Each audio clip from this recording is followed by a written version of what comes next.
Topic inaitwaje?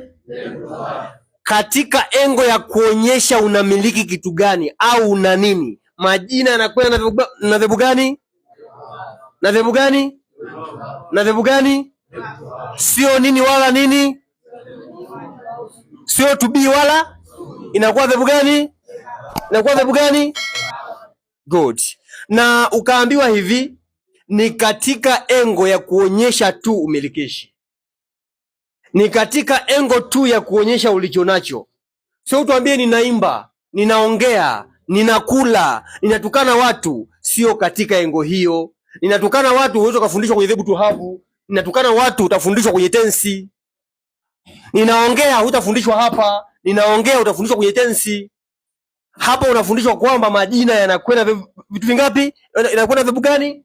Verb to have. Lakini ukaambiwa hivi, kwa nini upewe ile taarifa?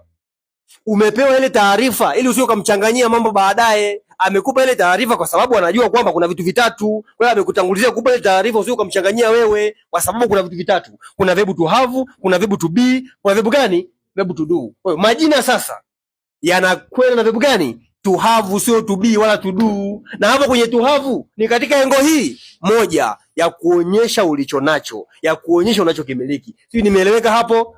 Nani kaelewa? Nani kaelewa? Unaweza usiumize kichwa verb to do ni nini? Sio mada yetu. Usiumize kichwa verb to be ni nini?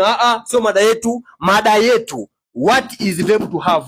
Verb to have ni kitu gani? Hebu tumsikize mheshimiwa huko. Niwaambie babake shehe. Tumsikilize anasemaje. Twende. See verb to have below, ona verb to have hapo chini.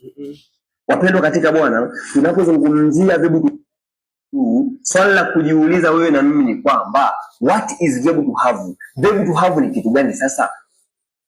What is verb to have? Hiyo verb to have ni kitu gani sasa? See verb to have below, ona verb to have hapo chini. Wapendwa katika Bwana, tunapozungumzia verb to have, tunazungumzia hii have hapa. Hii have hapa ilipo ni sawa na baba wa familia.